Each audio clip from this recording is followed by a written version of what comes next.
Hello, everyone. My name is Leanne. My pronouns are she, her. I'm the programming manager at the Barrick Museum of Art. Thank you all for joining us tonight. This talk is hosted by the Mojave Project and the Barrick Museum of Art at the University of Nevada, Las Vegas. Funding for our webinar series is provided by California Humanities, a nonprofit partner of the National Endowment for the Humanities. Visit calhum.org in order to learn more. We invite you to attend the 3 upcoming webinars scheduled monthly during the exhibition of the Mojave Project, on view at the Barrick Museum through the end of July 2022. Please visit our website at www.unlv.edu/Barrick Museum for more information and to register for the next webinar. At the end of the discussion, we will open the conversation with questions from our audience. Please post your questions in the Q&A tab at the bottom of your screen rather than the chat window. Before we begin tonight's conversation, I would like to say a land acknowledgement. The Mojave Project and the UNLV Barrick Museum of Art acknowledges the indigenous people of the Mojave Desert, including the Chemehuevi, Mojave, Serrano, Southern Paiute, Timbisha Shoshone, and the Western Shoshone, all who continue to occupy and persist throughout this arid region today. We encourage you to become familiar with the indigenous people of the lands you occupy. I'm pleased now to welcome artist and curator Kim Stringfellow. Hello, everyone. Let me just get kind of set up here. Oops. Okay. I want to thank you for joining us for our first project webinar, The Legacy of the Nevada Test Site. As your host of the Mojave Project, which explores the physical, cultural, and geological landscape of the Mojave Desert, I'm happy that you can join us for this first webinar of the series. If you're new to the Mojave Project, it is available online at mojaveproject.org. And as Leanne mentioned, it's actually on display until late July at the Barrick Museum of Art at the University of Nevada, Las Vegas. So I hope you're able to visit the exhibit while it's on display. Our webinar series provides an opportunity to share the research of others who have influenced this ongoing documentary project. Our online programming brings together Indigenous culture bearers, scholars, researchers, and activists from the Mojave Desert bioregion, spanning California, Nevada, Arizona, and Utah. The highlight of our programming is the Indigenous Perspectives of the Mojave Desert panel discussion, which includes representatives from Native American tribal groups whose current and traditional homelands are located within the Mojave Desert. This webinar is scheduled for June 23rd. Tonight, we are going to hear from 2 experts focused on the nuclear history of the American Southwest. Our first guest is Dr. Andy Kirk. Dr. Kirk is a professor and chair of the Department of History at the University of Nevada, Las Vegas, specializing in Western environmental and public history. His research, teaching, and fieldwork focuses on the intersections of cultural and environmental history in the American West. His book, Counterculture Green, explained the distinctly Western environmentalism of the Whole Earth catalog. More recently, he explored environmental history of the nuclear testing in his graphic history, Doomtowns, which won the 2018 NCPH Book Prize and was featured on the PBS NewsHour. Dr. Kirk was co-principal investigator on the Nevada Test Site Oral History Project and a member of the Department of the Interior Manhattan Project National Historical Park Advisory Committee. Our second panelist is Dr. Valerie Kulix. Dr. Kulix grew up in the Mojave Desert as the daughter of a weapons scientist. She taught previously as a tenured professor of International American Studies at the University of Canterbury in New Zealand. As a visiting associate professor in geography at UC Berkeley, she has taught global environmental politics. Dr. Kulix's work and publications are located at the intersection of nature, cultural studies and environmental justice, where she has focused on geographies of sacrifice in socially contested environments. She has won numerous awards for her work on social and environmental justice, nuclear studies, and the studies of space, place, and power. Kulix is perhaps best known for her award-winning book, The Tainted Desert, Environmental Ruin in the American West. Please welcome our guests. And yes, I can hear you clapping. At the end of the program, we will open up the conversation to your questions. Please post your questions in the Q&A tab at the bottom of the Zoom screen, not in the chat window. So we're going to begin the conversation with Dr. Kirk. And I'm going to go ahead and share the screen because we're going to be showing you some images related to his talk. So just give me a second to get that going again.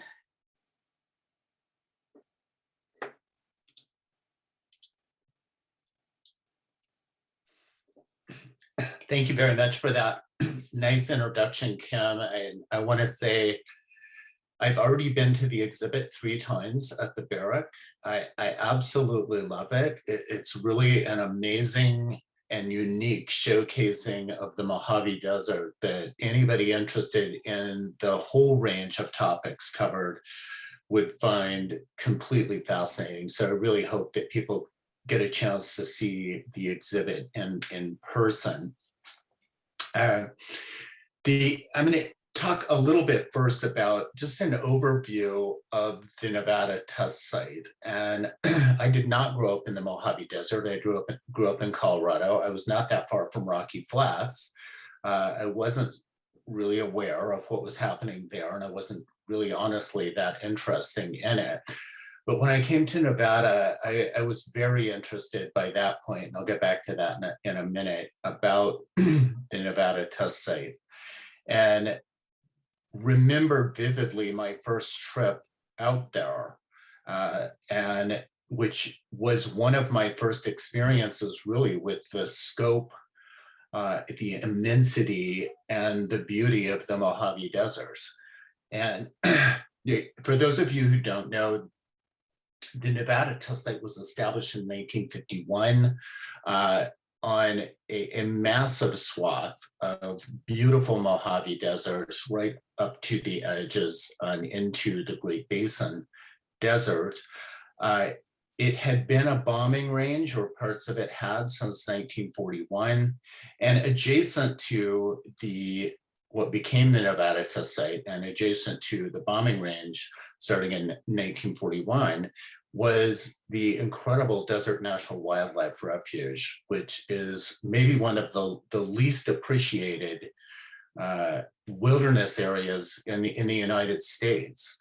That was established in 1936 and remains the largest national wildlife refuge in the lower 48. So you've got a massive environment, an area covering hundreds of square miles of deserts and mountains, rich with wildlife, so much so that it was designated as a wildlife refuge, and a place of human habitation and human use for hundreds and even thousands of years by the indigenous peoples of the region.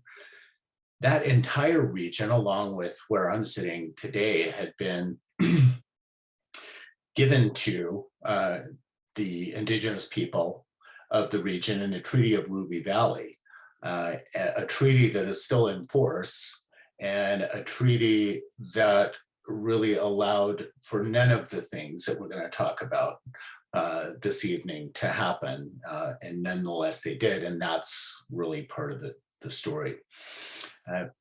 My first experience with the Nevada test site came when I was a graduate student at the University of the University of New Mexico.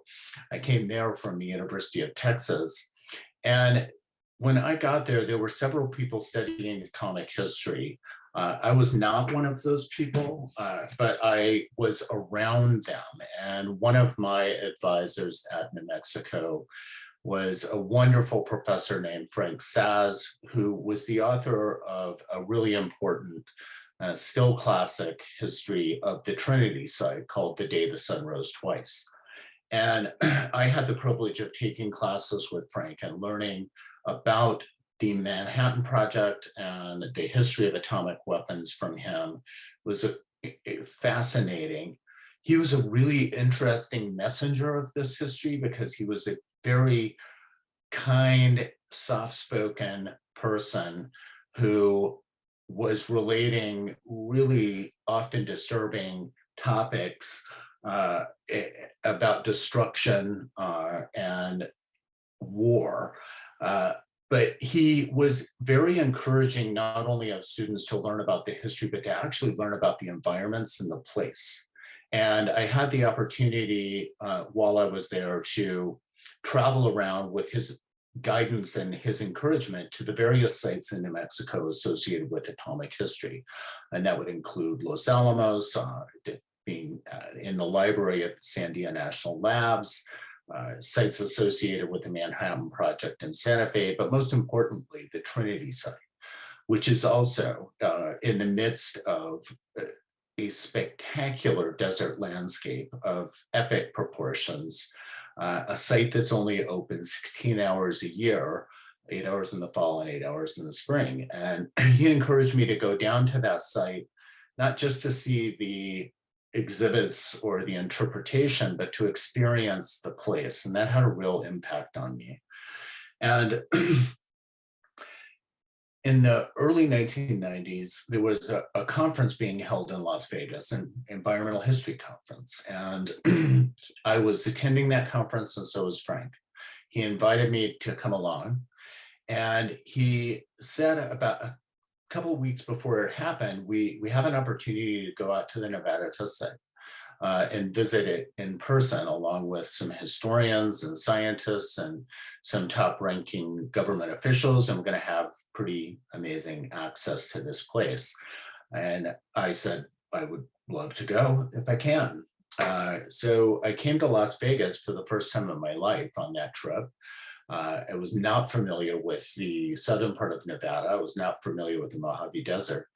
But anybody who takes a tour of the Nevada test site, if you're with the right people and if you're looking at the right things, you have an opportunity to really understand the Mojave Desert, and through that understanding, raise really interesting and important questions about the nature of this massive project of testing atomic weapons in the continental United States. The drive out of Las Vegas up to the test site is spectacular. It's a classic example of Nevada's basin and range topography. You're heading north. On your left is Mount Charleston, spectacular desert eco island towering above you. On the right are the Sheep Mountains, which look really stark, but as you get closer, they're not. They're actually loaded with life. I was getting information about this topography somewhat, but mostly just observing. And as someone who studied environmental history, I was very interested in the setting and the site and the environment. As we got close to the site, it was pointed out to me that the peace camp was on the left, and on the right was a very distinct entrance to the Nevada test site. And anybody who's been out there, you take this turn and there's a road leading down deep into a valley, and you see this interesting community, it looks like, which is Mercury, the test camp out in the desert. And that day I did what I've done several times since. You can do on a DOE tour, but you get a very different perspective if you do it that way. But driving around that site, and like anybody who's ever done it, I was stunned by the immensity of it. We would drive from point A to point B on our tour, and sometimes the distances would be 45 miles, 50 miles, down into valleys, up into the mountains. So I was really blown away by that place, no pun intended. But I was intrigued by some questions that really stuck with me, even though I had no idea I would ever come back to this place. I would live in this place, teach at UNLV. And those questions were really simple. What could it possibly have been like for people who worked out here, for protesters who lived out here, there in the desert, to experience this history? And those are questions that people have about all of atomic testing. What could this possibly have been like? I was very interested in learning more about ordinary people who had experienced atomic testing. I had read the literature by that point I got here on the major figures of atomic testing, the scientists, the politicians, the leaders, but I was interested in ordinary experiences, and I wasn't really alone. When I got here in 1999, the Nuclear Test Site Historic Foundation was really in the process of creating what became known as the National Museum of Atomic Testing. And there was a lot of interest in that activity. There were a lot of people in the community working on it. And I had an opportunity of not joining that movement, but participating in the creation of the museum as an outsider, reviewing the activities and learning about what they thought ought to be showcased in that museum. And along with a number of colleagues and a number of community members and a lot of protagonists in this history, there was a real concern that the voices of ordinary people, that the voices of indigenous people, that the voices of the diverse cast of characters who had had an experience with atomic testing, basically the entire lived universe of atomic testing beyond the policy, beyond the science and the technology, was really not going to be featured in the museum necessarily. And that there needed to be something else that was being conducted by academics and those with a different kind of interest in atomic testing. And those initial discussions and the initial interest from a community of people eventually led to the creation of the Nevada Test Site Oral History Project. And that was a project that began being formed in around 2003 and was funded by a large grant from the Department of Energy, and then later a second grant from the Department of Education. And I was one of the principal investigators of this project, along with an environmental sociologist named Robert Futrell. And the two of us together hired a director of the project named Mary Kolevsky. And Mary might be known to some of you. She's an amazing scholar of the atomic age. She was also an expert in oral history. And she herself was the daughter of two atomic scientists and had a real insider's unique perspective on this history. And working together with a large group of collaborators, we started creating what became a very large oral history project. And along with graduate students who were sociologists, graduate students who were historians and anthropologists, began conducting interviews and eventually interviewed over 200 people. And through that collaborative process, one of the things we wanted to do was to create a community of voices, and that's the way the project is organized. And it's a simple idea, but it's really important. And it was an insight that we all shared from our experiences of learning a different version of the history of atomic weapons. And that was that you really can't tell this story in a straight linear way without privileging a version of the story. It's a controversial story. Some of the opinions are very polarized. And we wanted to avoid that and provide multiple entry points to the story. So people interested in the downwind community, people interested in the experiences of women and minorities, the experience of labor. And for me, my interest early on was labor, thinking about all the aspects of labor that were involved in atomic testing. And there are some obvious ways that labor was involved, the building of weapons, the labor involved in the science, the labor of the military people who participated in tests, the labor of a huge group of workers that often weren't really discussed. People who lived in Las Vegas, commuted up to the test site and just had jobs that ranged from custodian to secretaries to miners and engineers. And I found that history of labor really fascinating. More specifically, one of the central questions of the field of environmental history is, how do people know nature through labor? And there's that question comes out of an understanding that for a long time, when people were talking about environment, they tended to mostly be talking about the preservation of the environment, talking about recreation in an environment. And there wasn't really a place for people who knew nature through labor. And that could be timber workers, that could be fisher people, it could be indigenous people who knew places because they lived and worked in them 24 hours a day. And I was interested in applying those same types of questions to the test site. How do people know this incredible environment through the labor that they did? And how did they think about this environment?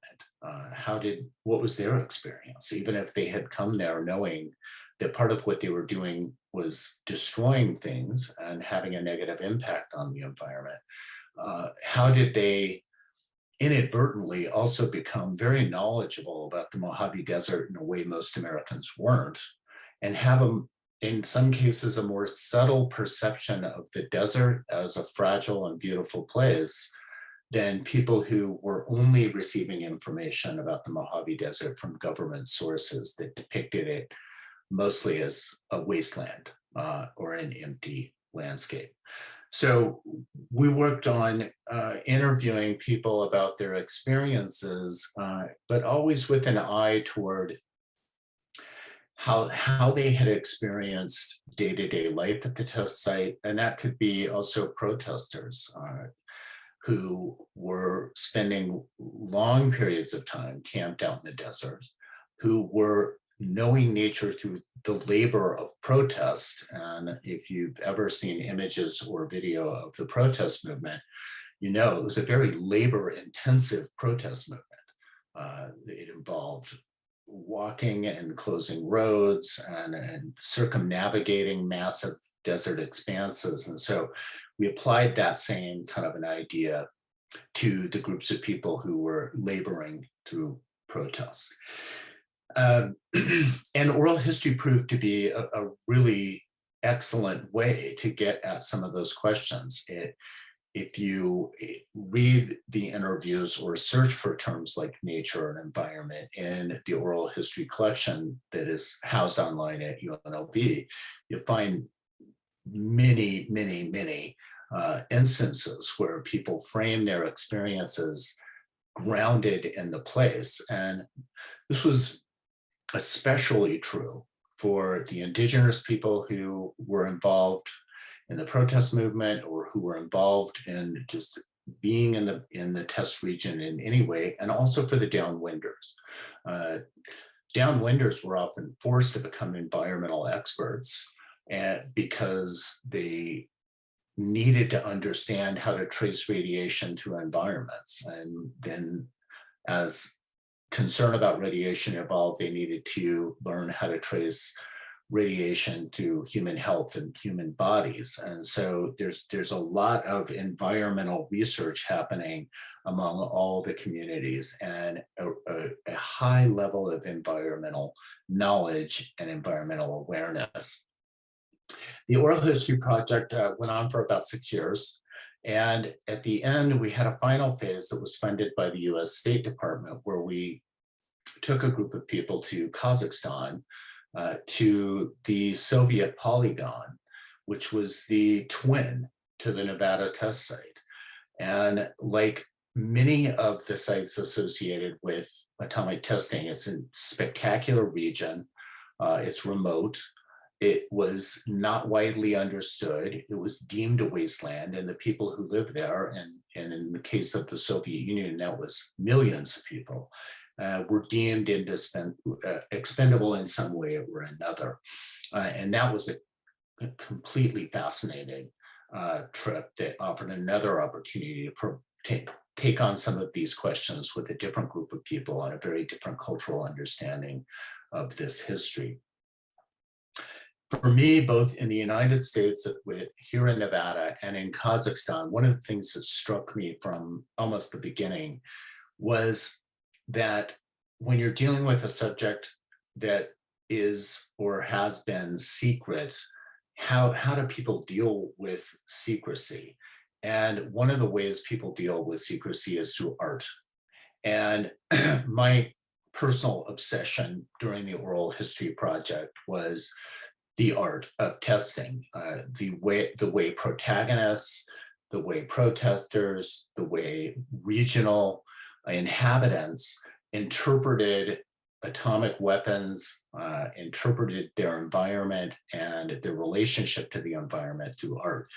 Some of these people were artists, but the vast majority of them were not. And witnessing some people being interviewed for oral histories, pulling out collections of familiar artifacts like photographs or patches or things that were related to their history with atomic testing, I was completely surprised how many of them also then produced art, ranging from stained glass windows of the Mojave Desert that they had made, models of equipment that they had worked on. So some people that you would not think were artists had used art to interpret their own personal history and their own personal experiences in this incredible landscape with this incredible and disturbing history through art. And so I spent a lot of time analyzing the visual history of atomic weapons testing, which led me to wonder about the possibility of not just analyzing the visual history of atomic weapons testing, but actually presenting some of the results of that research in a graphic format that would be more accessible to a wider audience. I was especially interested in younger generations who only knew the Cold War as history. They weren't alive when the Cold War ended. They had no personal connection to this. And I wanted to experiment with a medium that might enable people to have access to the kind of experience and the range of experience involved in the history that had really only been written about. And so that's what led me to explore what became Doomtowns. Which is a book that is published as part of the Oxford Graphic History series and has a collection of sections, but the core is a graphic history. So it looks like a graphic novel. And that might seem like a lighter way to take on a very serious subject. But one of the things I learned in the oral history project is graphic history and the graphic form really works well to capture the kinds of insights that people relate in testimony. And testimony is sometimes really hard to capture in straight prose. You can quote people, but it's always framed around your own words.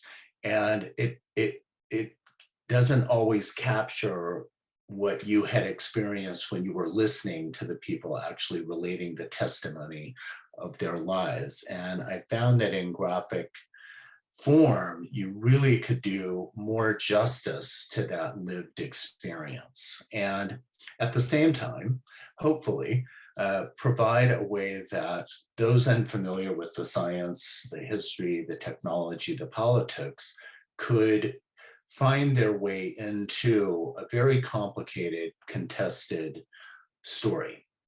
So I've got some images of what this looked like in practice, and and can explain some of the things that I was trying to do inside the book. Okay. Can I navigate these, or? I am controlling them. Do you want me to go to a specific one? Just if you go through some examples, I just want to give those unfamiliar with the book a sense of how this actually worked. I have been sharing them for the audience, so they've been seeing me cycle through these.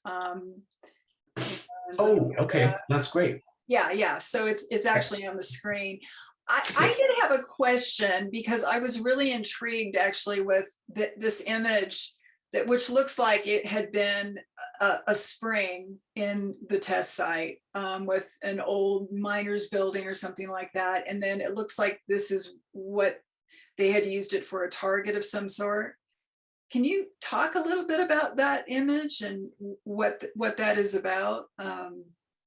It's on the screen right now. So just in the graphic form, you have a very limited ability to explain. It's a brutally concise form, and it's difficult as a historian used to writing in detail about everything to limit yourself.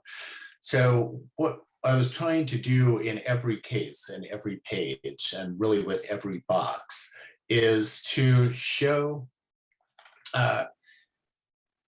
some of the things I've been mentioning, the ordinary experience amidst the extraordinary events, and to ask some very fundamental questions that I know all readers, I continue to ask questions about what this image actually is attempting to show, which is how do you decide where to test nuclear weapons? In the history of atomic testing,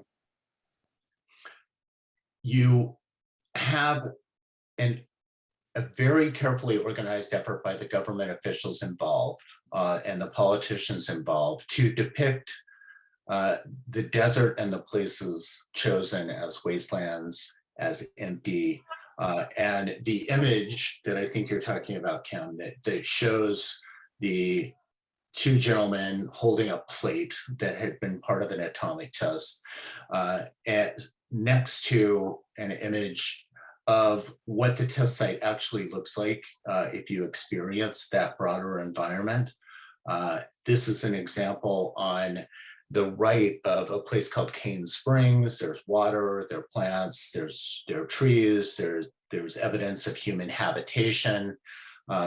Near that site are petroglyphs indicating long human experience in this region, and a kind of human experience that all you have to do is glance at that picture and you think, well, that looks like a place somebody might decide to live. If you cover that image and you look at the image on the left, that's the kind of image that the AEC circulated about the Nevada test site. And it was always depicted as a sort of lunar landscape, sometimes by virtue of the conditions, the background is obscured, but sometimes, and I would say often, the background and the environmental context was intentionally just obscured because there's a narrative that goes along with the images of this is an appropriate, safe, contained place to test nuclear weapons. So this is an example of my early research and visual analysis where, if you look through the historic record, you find plenty of evidence that there are the reality of the Nevada test site, even in the areas immediately around where the testing took place, it is really different from the way the federal government was depicting it. So I'm gonna stop you there, and I just want to apologize to our audience. I thought I was sharing the screen, but I was stuck on one frame. So I'm gonna go through these quickly because we're gonna move on to Valerie's presentation. I just want you to see some of these beautiful graphic novel illustrations. It's such a great project, you know, and it's such a unique project, a unique history in a way to convey that history.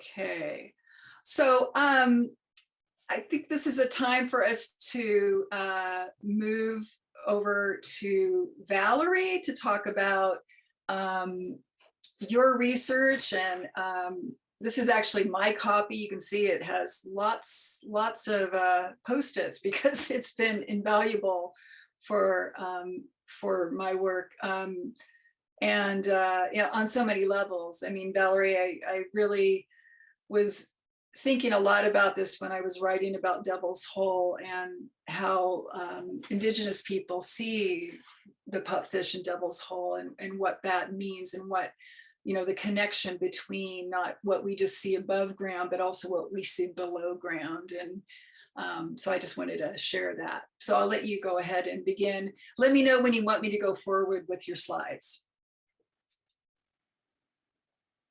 You can unmute yourself.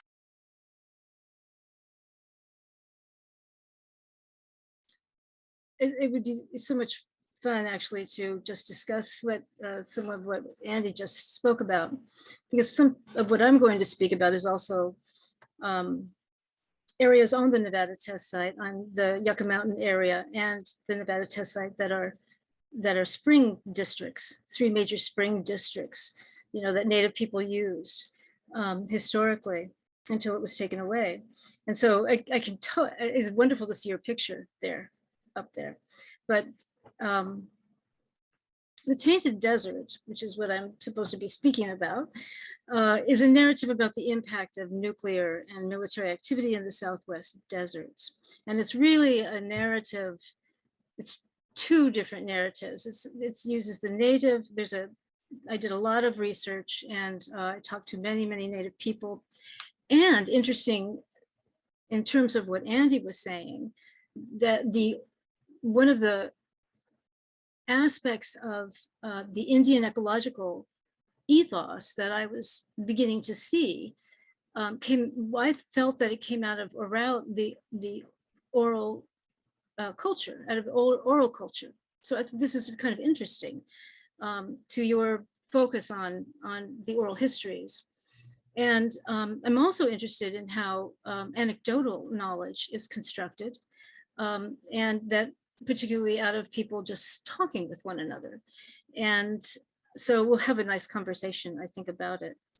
For those who don't know about the Tainted Desert, I should probably introduce that what it was like growing up in the Mojave Desert, because I grew up there since I was 9 months old. And like Los Alamos, scientists were brought to this desert. It changed very radically after 1970s. But there's a history there that I never even knew, that was not told when I was a child, when I was young, living on the Nevada, in China Lake, which is on the, it's in the Indian Wells Valley, which then tells you also that place names are very important. So it tells you that there are wells, there are springs there, there's water. And Indian Wells Valley, there was a dry lake that I lived right next to, Pleistocene Lake, that was in my backyard, dry lake, that was one of the lakes that the Owens River and Owens Valley Lake, Owens Lake, would drain into. There are 2 different areas that the Owens River and the Owens, when it would overflow, it would drain into the Rose There's a place called Rose Valley, and then it would drain into the Indian Wells Valley. But all of that, of course, came to an end when Los Angeles took the water. One of the things that I want to show today in my work is the way in which there's a kind of closing of the commons. And the late 30s or in 40s, really by the mid 1940s, there's a kind of closing of the desert commons in the Mojave that by means of the Park Service taking land, controlling land, the Navy controlling land, Department of Energy, Department of Defense, all of this begins to really constrain the movement of Native peoples in the region. And it actually, they're taken off of lands, they can't access the lands, and I want to talk a little bit about that today in this very short time. But the Tainted Desert tries to look at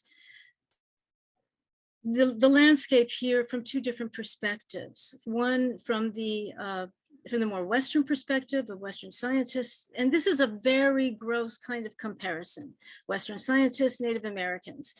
I did it because I really wanted to tease out, really pull out how we in the West can look at the environment differently. And it helped to follow an entirely different landscape that I found in Native occupation of the land and Native histories and oral songs and culture, and in talking with the Native people around the region. The book begins by presenting the argument that there is a nuclear landscape that has emerged in the second half of the 20th century in this area, both nuclear and militarized. This is obvious, I think, to anybody who lives in the area. You can't move across the Nevada test site region. It's so massive. Just as Andy was saying, it's huge. And I really liked that you were just bowled over by the beauty of this monumental landscape, because I am too. I forgot my train of thought here. Anyway, so the Tainted Desert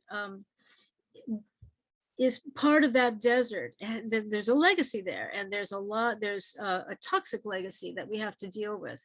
The image that's up here now is Zone 1. There are two major zones that I theorized, Zone 1 and Zone 2. Zone 1 is in New Mexico, primarily in New Mexico. At every site of activity, military and nuclear activity, one finds Native American occupation all over. And I'm going to read a little bit to you so that you can just begin to, it builds. The book tries to let it build so that you can see how each zone of intensity of occupation is in fact a dual zone of Native occupation and since the 1940s of Western occupation, particularly nuclear and military. So in this area here, you can see this has a lot of stuff in it. It's got the Grants Uranium Belt, which is where all of the Grants Uranium mining district is. Over 1,000 abandoned and unreclaimed open pit and underground uranium mines is the legacy of this area. The Uranium Belt is home to the Navajo, Hopi, Ute, Mountain Ute Indians, other Pueblo Indians, particularly the Acoma Pueblo and the Laguna Pueblo. And I'm going to move over this pretty quickly and then talk about it later. When I visited the Grants Mining Belt, uranium mining belt, I visited Dorothy Purley, who is an Acoma Pueblo woman. And in order to get to to her house, my husband and I had to literally drive through this massive Jack Palpawati mine that to just get there. And they're right there on the edge of this huge mine that's 2,800 acres. I mean, it's just massive. In 1958, the Bureau of Indian Affairs reported that over 900,000 acres of tribal land were leased for uranium exploration and development. This is also the area where there is one of the worst accidents radioactive accidents in the history of the United States, which is the Rio Barco accident. In July 19th, 1979, the United States Corporation's tailing dam burst at Church Rock, New Mexico, spilling 100 million gallons of radioactive water into the Rio Puerco. So that's just one small site in this area here. Los Alamos, as we all know, that's like the center, that's the heart of this landscape. We have big science, research and development, requires radioactive materials. It required a lot of testing, not just testing down at the Nevada test site, but around the Los Alamos area. There were many native groups that were affected. Area G is also another site where they have various toxic waste. San Ildefonso Pueblo is there. The Santa Clara Pueblo is also there. There are 15 pueblos and Indian reservations surrounding Los Alamos. You go down further, you see Sandia National Laboratory with Manzano Mountain. You get the Isleta Pueblo. You have water contamination of the Rio Grande. The city of Albuquerque has contamination in soils. And it's very interesting. I would use all sorts of maps. And one of the type of maps that I would use was activist maps, because they often show what people don't see. And that's how I began to look at some of the contested sites actually in Albuquerque, because that's very close to Sandia National Laboratory. Then you go down to the Trinity site, which I'm actually working on right now. And the Mescalero Apache, of course, are there, and the Pueblo Native people are in that area too. It's not just Indian. They're not the only ones who are affected. But for my purposes, I wanted to begin to get at a difference in the two landscapes, not just that they were there, but that they perceive of this environment quite differently. In order to make this entire landscape, this whole zone of activity, and then zone 2, maybe you could put zone 2 up for me now, of activity, you have to, I mean, you almost have to really perceive of the desert as a wasteland.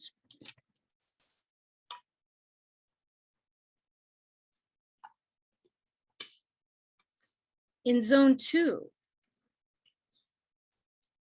let me get to that here.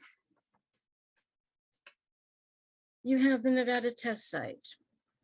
Since 1952, I'm not going to really recite how many nuclear bombs were detonated. We know close to 1,000 and close to 100, one kind of numbering system for atmospheric detonations. And then of course, a great deal, many more underground blasts at this site, some of which were some of the worst contaminating, downwind contaminating nuclear blasts that occurred on the Nevada test site. You also, that region, we can cite Mormons, ranchers, Indians, Western Shoshone. It's called the area, it's part of what the Western Shoshone call Nui Segovia. And that's their homeland, which stretches way far up from the very top of this area in, I think it's Utah, Wyoming even, down into the Nevada test site region into Nevada, as well as the Southern Paiute. Also affected are Hopi, Havasupai, Hualapai. They have now a history of cancer, thyroid disease, birth defects, and miscarriages. Indian people in downwind areas relied more heavily on the flora and the fauna.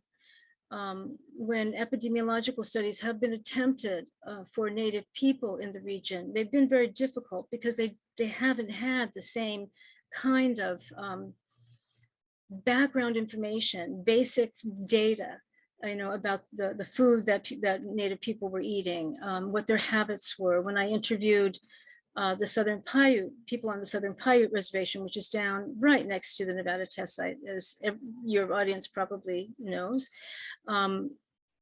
They talked about going out and watching the tests from the hills that were near their lands. At that time, when there was testing, the Moapa Paiute also did not have any kind of air conditioning or water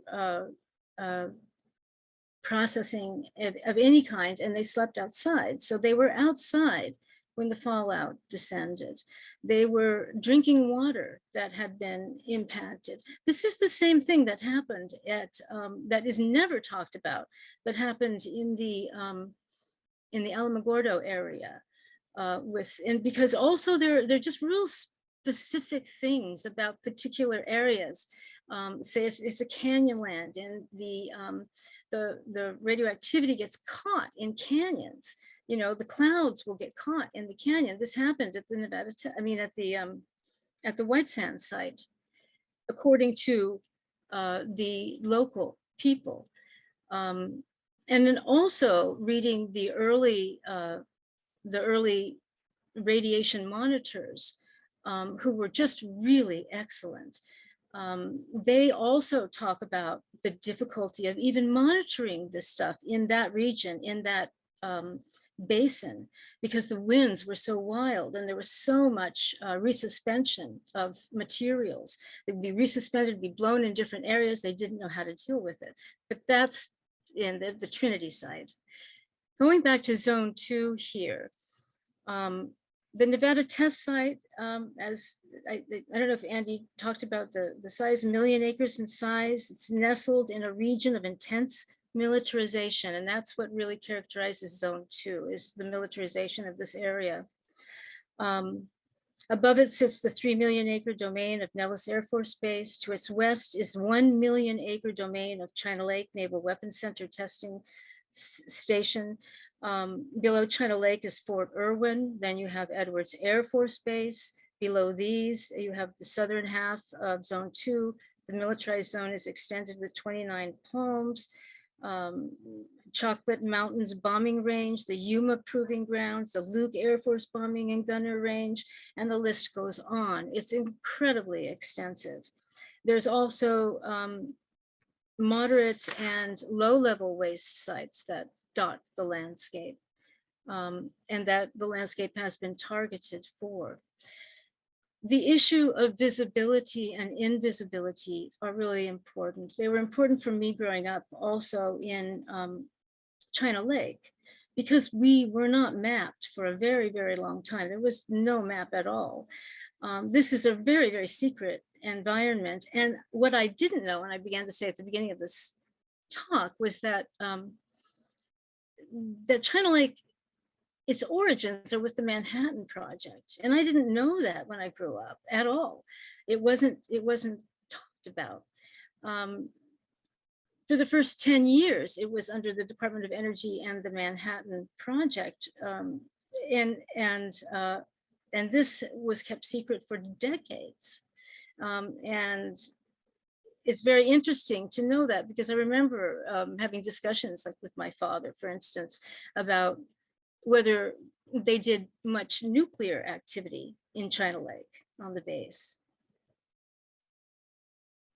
I'm looking at a comment, I think, that's coming in here. Nevada test site, mountain area. Okay, so he would always tell me, no, they never did anything nuclear, you know. And in fact, the fact is that when I went out to the one kind of open house, he worked behind the Argus mountain range, half submerged, it's 1 million acres of land, a half submerged laboratory. What they showed for the kids that they were all excited about was a miniature simulation of an atomic bomb. And we were all put on the glasses, and we're just little tiny kids. And it was just amazing that this was the activity that we were treated to as children. I just wanted to read something that I've always really liked. It's Aldous Huxley went to visit China Lake at one time in 1950. And he wrote, 12,000 inhabitants, mostly PhDs, entirely air conditioned in the middle of the most howling of wildernesses. The whole directed exclusively to the production of bigger and better rockets.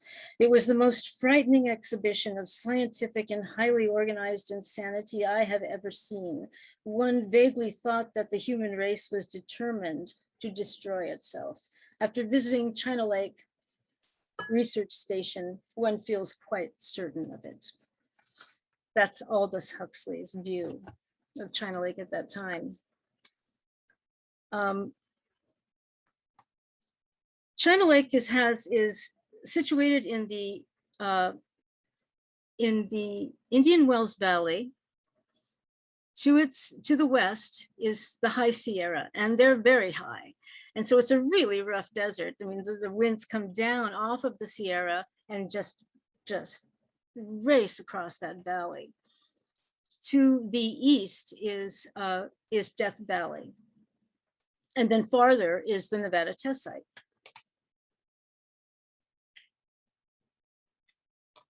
Excuse me. To the north, there is the Coso Range, which is a very important range for the native groups in the area. To the south are it's a very small mountain range. It's escaping me at the moment. But when I get it, I'll let you know. The valley itself is now having a very serious problem with uranium contamination and depleted uranium contamination. The native groups around that area are Western Shoshone, the Owens Valley Paiute Shoshone groups, as well as the Timbisha Shoshone, which is in Death Valley. And I know that I was supposed to be talking about intersubjectivity and the Indian ecological ethos, and I don't have much time, and it's quite complicated. But essentially, the concept of intersubjectivity concerns working with nature, very simply, working with nature. It's not nature as in a radically objectified other, it's nature as almost another subject, so that native people very rationally can talk to nature. They can talk to the rocks. They have dreams. It's, you know, there's this whole delegitimation of native knowledge without really understanding that a lot of what's going on with the natural environment and the relationship to Indian practices in this area, you know, has to do with survival, and it has to do with having I think it's almost impossible for non-native people to conceive of what it means to be in an area for as long as they can say they have been there. Their ancestors have been in the area, and the times change. 12,000 years is one of them. And in China Lake, you could see rock rings, very, very old rock rings where there was habitation in the region because of the springs. I think that the intersubjective relation is one that accords respect and expects that if you take care of the environment will take care of you. Dewey Charlie was another native person who would speak about Coso. Coso has these huge, magnificent hot springs in it that nobody ever sees because the Navy owns it entirely. This was an extremely important medicine area, cultural site for the Owens Valley Paiute Shoshone and Western Shoshone. When the Navy came in and took Coso Range, they took Coso Range, China Lake, they took Argus Range, they took the Indian Wells Valley, at least most of it. Native people no longer could go and perform their ceremonies. They could no longer take care of that piece of the natural environment, so that it would then take care of them.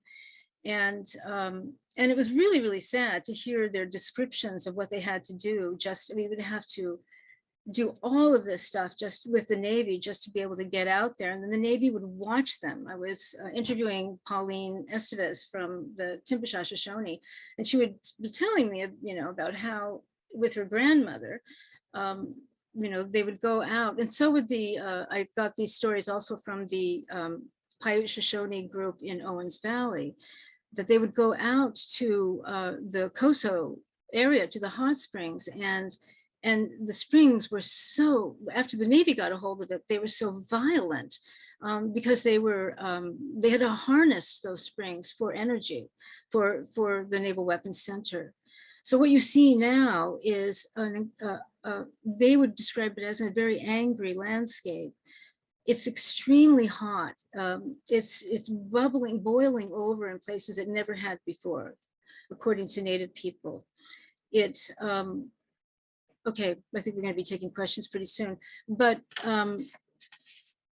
what they had to do was to actually construct little ponds outside of that area and let the water come in to these little personal ponds, so that they could get into it and get into the mud. And that was the healing part of this area for them. And it just really didn't work. And they couldn't even go to some of the areas because it was just far too hot. And I actually was able to go to the springs at one point because I knew I had known people that I'd gone to school with in China Lake, and they allowed me out there. And I can't show you it because I wasn't supposed to take pictures of it when I was there, just like on the Nevada test site.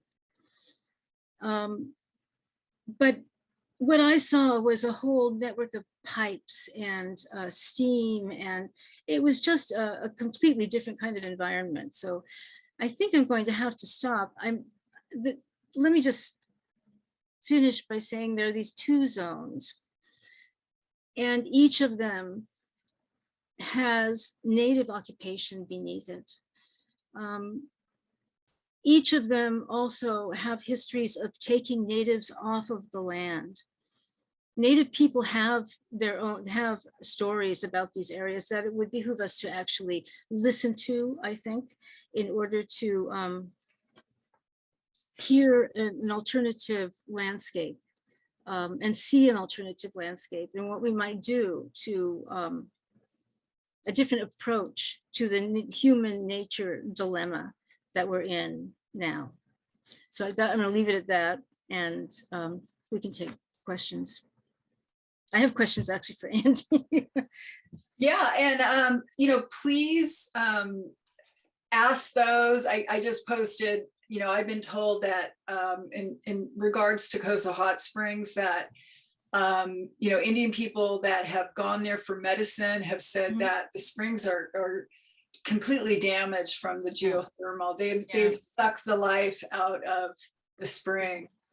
And I find that tragic. And it's something that I want to, I want to talk about in Mojave Project. And I have some information about historically what it was about. So I'm really interested in that subject and the fact that you've been out there, but go ahead and also, Kim, there's the largest Indian pictograph region in North America is on China Lake. Yeah. So, and it's nearby nearby Coso. So there's so much that's out there that nobody sees, nobody's able to see. And then, what they do is they say how, and in some ways it's true, things have not, parts of it have not been disturbed. So it's the best conservation that you could have because nobody can go onto the land.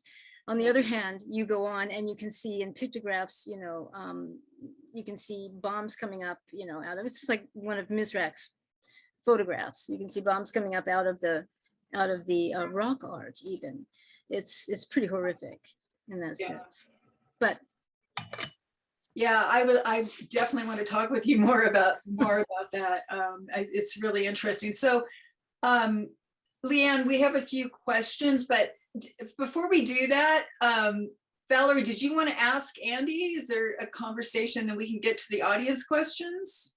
Well, only that, only I think I touched upon it before with the oral histories that you are doing.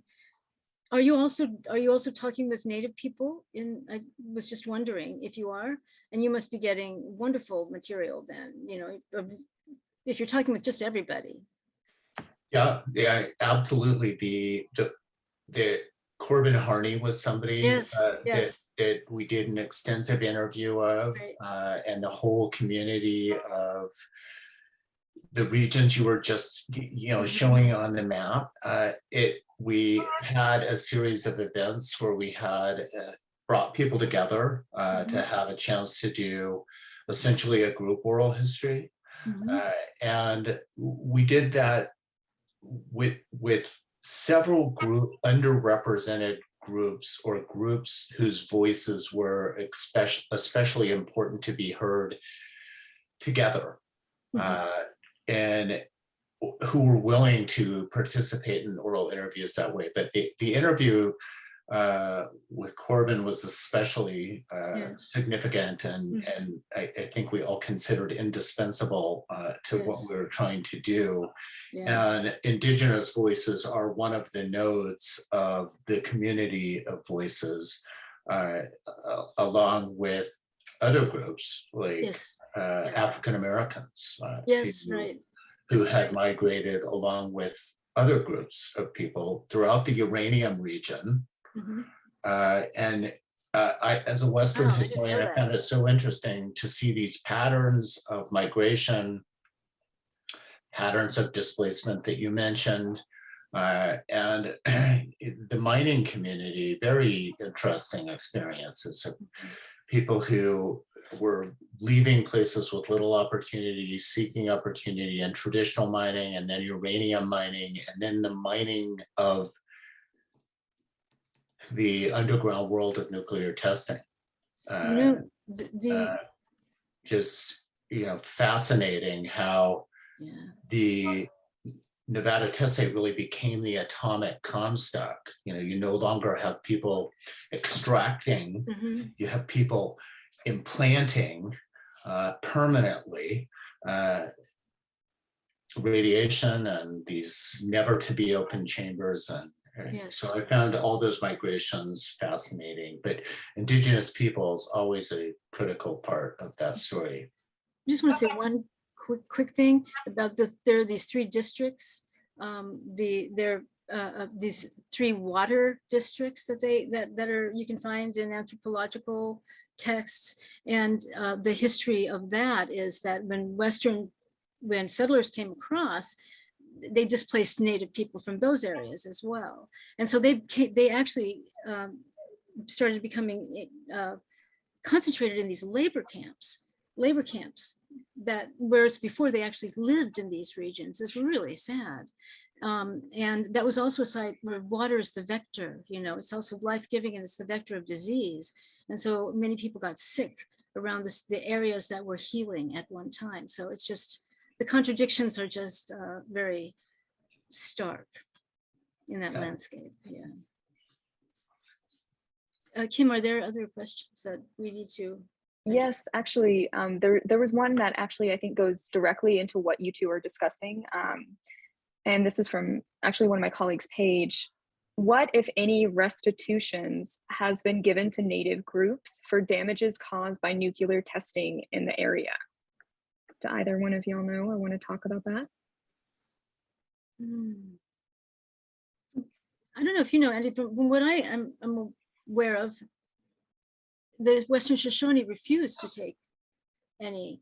I mean, the whole selling of Nui Segovia, the whole being able to, they basically they assigned a legal representative to take the money that was being given to the Western Shoshone. I guess the Southern Paiute did accept the money for land lost. That's what I know of it.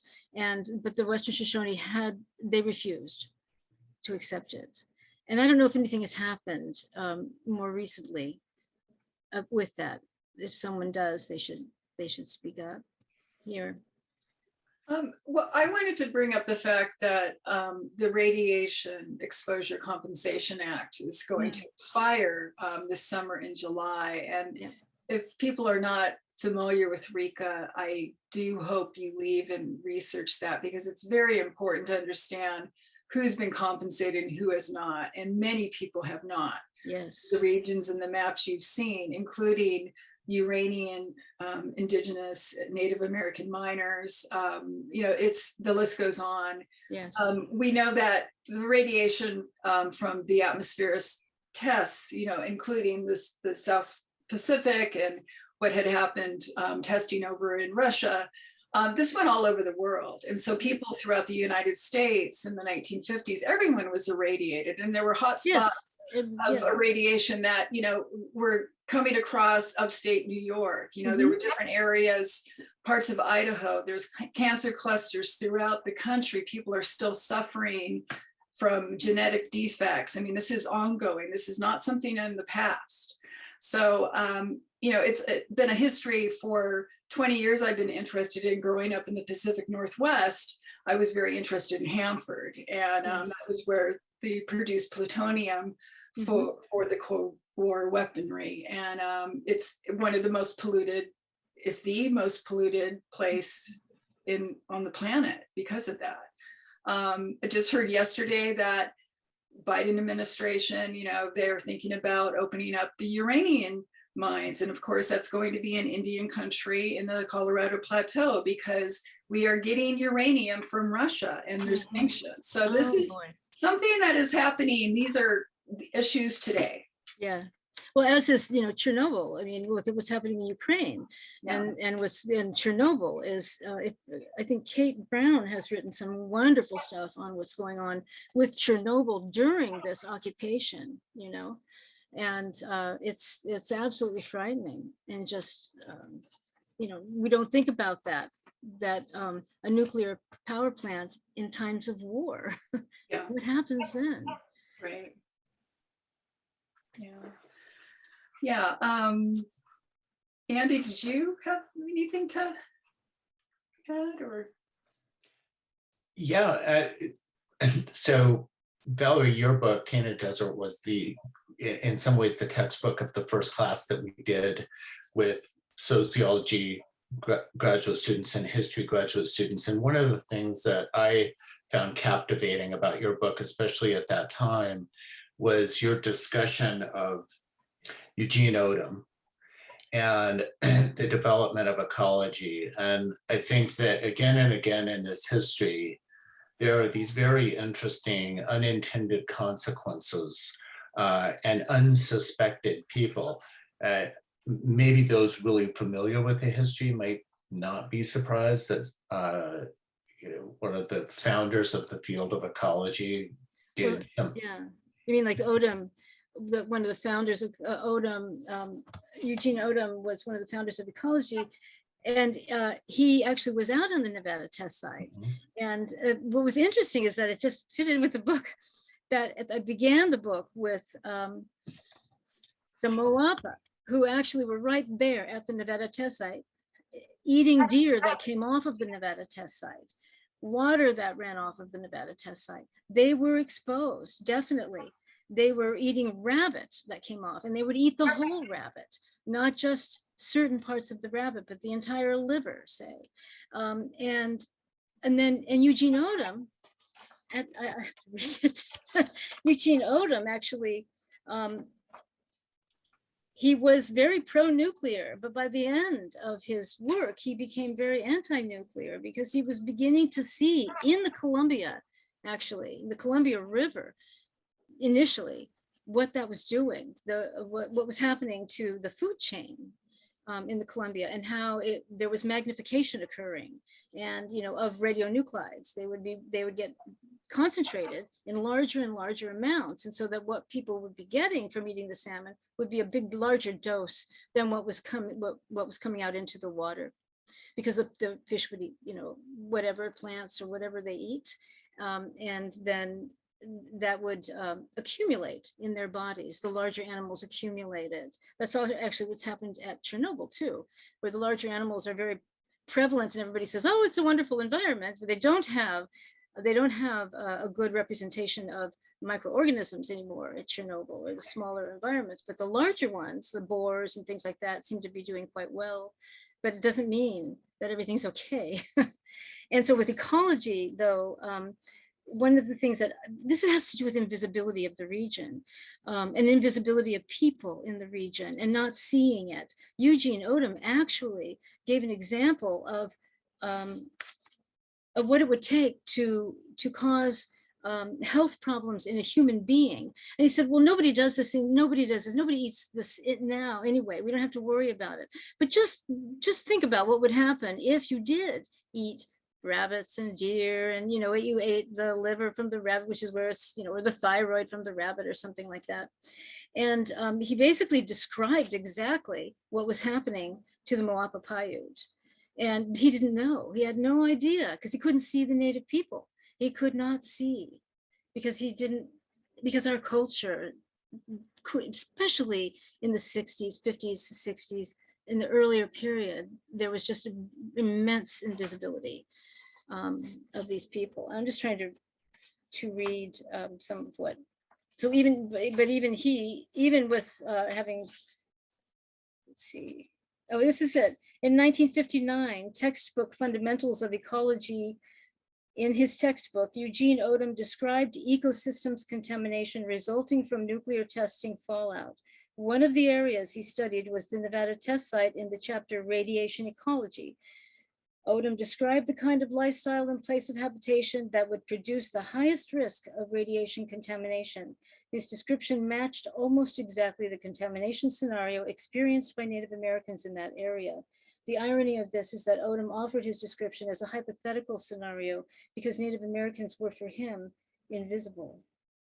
He said the peak level of radioiodine in the thyroids of humans during the 1955 test series was about 0.005 millimicrocuries per gram wet tissue. The maximum permissible level in man for continuous exposure is now listed as 15 millimicrocuries per gram. Note that jackrabbits living in the 60 miles point along the fallout path had about 20 millimicrocuries per gram. Kangaroo rats were found to have as much as 200 in the same study. Therefore, we see that if man were forced to obtain all his food from a restricted, contaminated area, he might easily be obtaining at least temporary levels, which he would not want to risk. Thus, we see that while there seems to be little to worry about radiation in average worldwide levels, local situations could change the picture drastically. Young children under 4 years of age accumulate strontium more rapidly, strontium-90 more rapidly than adults, and are presumably more radiosensitive. And indeed, they actually are far more sensitive. And this has not been part of our knowledge. It has been known, but it has not been part of our, in our history. Women as well are more radiosensitive. And that has not been part of our permissible amounts, anything over this amount. You should not be in this area. It's been based on, as Makajani has shown, it's been based on a certain kind of person, a man who's about 23, 24 in his prime, because they thought that it would be only on the battlefield that someone would be getting radiation. And so that's the model for how radiation, radiation, it's escaping my mind right now, but the permissible amount allowed, how that has been identified and determined. It's based on a different body than the rest of us have, actually, than many of us have, I should say. So gender really does come into it, and as does age. I also, when I was working on this earlier project, the Hanford project, the realization that it was rather convenient for the federal government because radiation affects people in very different ways. And so to prove that there's actually, cause and effect, that's hard, scientifically, medically. So when they did the studies, the cancer studies, Yes. it was, I forget the language, likely, but it was very convenient to be let off the hook. So you have all these people that have, had these catastrophic, fatal diseases, passed these on through generations, and they're not really being compensated, for your life. All it's a horrible history that our government imposed on its people, and it's something that we don't want to return to. It's really important. And Rika does not address any of that. And I mean, but you can just look at California. They just have a line down between California and Nevada as the radiation never came over in this direction. If you look at the wind directions, if you look at the wind velocity coming out of Nevada test site, one of those wind tunnels goes to Inyo County and goes right to where near where I grew up. So what people don't understand about the desert regions, and I'm really seeing this in White Sands region and that incredible basin, that the test was conducted within, is that there are lots of different wind patterns that aren't taken into consideration. There are ways radiation gets caught in the area, and you can only really know about these things by doing oral histories, by taking anecdotal knowledge seriously, by granting it a certain kind of legitimacy. I really feel strongly about that. There's no way you can get to know these areas without opening we have to open our criteria of what's acceptable in terms of developing knowledge about radiation, I think. Well, Carol Gallagher's American Ground Zero, I think that is such an important book for me because she put together the image and the oral histories of people. Yes. You really see who these people are, and they're primarily Mormons, in downwind communities of Utah. But there's Moapa, Paiute, there's other people involved, but these were people that were working the land. They're very close to the land, and it's so sad to see people that I think, they're religious and they believed in their country and their government, but yet they were this disposable population. Yeah. And we know now that the people in charge, of the Atomic Energy Commission and the different people, the corporations and things affiliated, General Electric, all these, they were aware of what was happening. They were fully aware of it. I mean, they even informed Kodak about when the film was getting compromised in various places across the United States with the testing coming from Nevada test site and coming from the first test. Kodak complained, and after Kodak complained, the Atomic Energy Agency gave Kodak and other industries updates about when it was going to be happening, when they were going to be having a test, and they would be expecting fallout to go in a certain direction. And they didn't say anything to children. They didn't say anything to the researcher that was up in the Midwest who realized that there was excessive radioiodine in the milk supply, and he was shut down. And it's egregious. Yeah, that is amazing.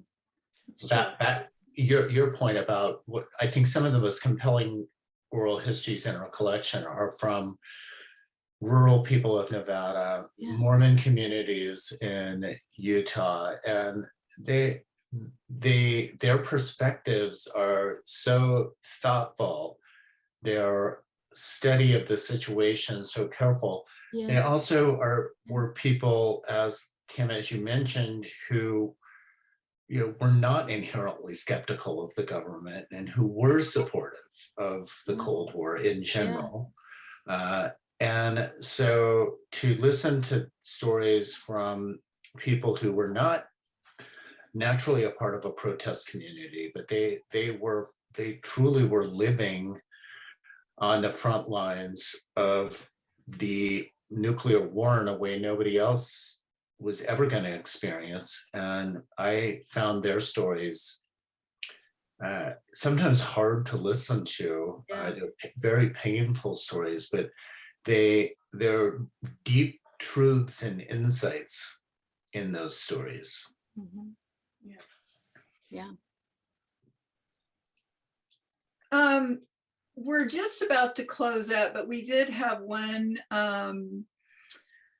There was a question, Judy Gilliland, and I just wanted to mention, because you talk about growing up in the Texas Panhandle, and as far as I know, definitely, radiation traveled into the American Southwest, depend on the jet stream.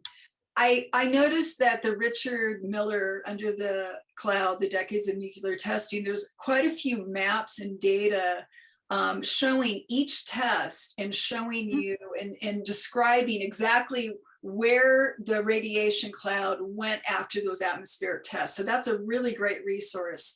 And I posted in the chat a list, and it has both Dr. Kirk's book and Valerie's book, Rebecca Solnit, Savage Dreams.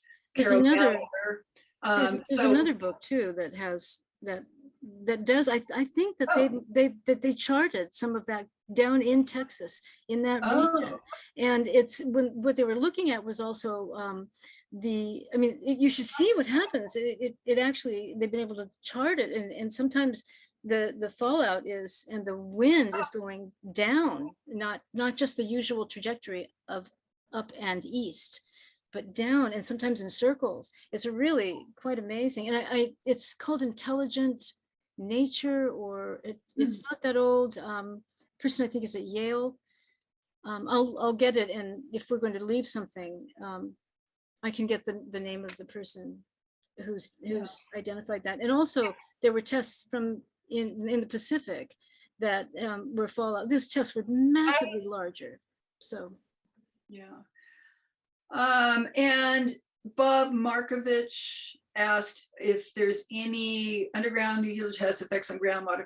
I actually, and Valerie, you wrote about this too, but I wrote about this in a dispatch on Devil's Hole. It's called Divining Devil's Hole. And so in part one, I was looking at the USGS studies, because they were looking at the water, because of course Las Vegas is in the desert, needs the water to see if that was going to be viable for the future. And sure enough, the water from the underground testing under Frenchman Flat, Yucca Flat, is contaminated. It's slowly moving. So there's a very large aquifer that is the source of Devil's Hole, that is source of the water in Furnace Creek. There's a lot of water in the desert, it's underground.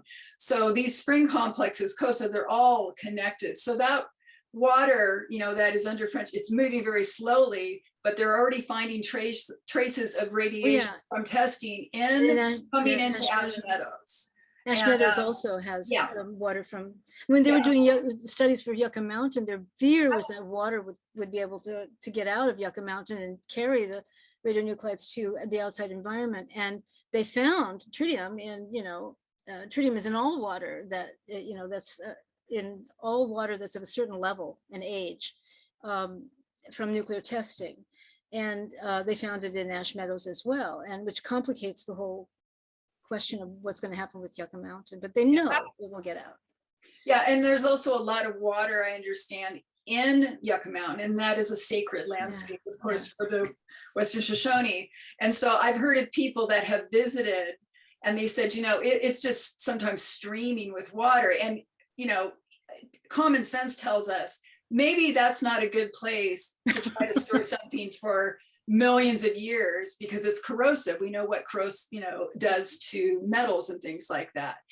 We know that Yucca Mountain is not considered the best place to store this. It's actually in Arkansas and some of these, but there's more people, and there's still this perceived idea that the desert, the Mojave Desert, this place is a wasteland. We don't think of these other places further east in the country as wasteland, so we're less likely to cite that. And so part of my job is to get people to understand, to overcome this perception of wasteland, that this is a very rich area. That's the reason I was looking at that spring complex that was obviously obliterated by testing that Andy showed. And just what a shame. That's gone, you know. Yes.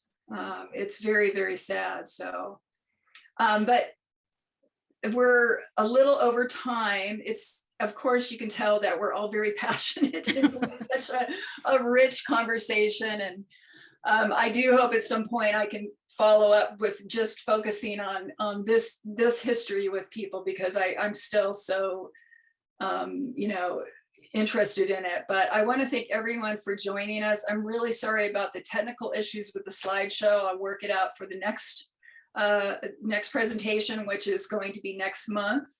And so I hope you can join us. The Barrick museum site has the list and registration for the remaining 3 talks, and those are in May, June, and July. So please join us for these as well.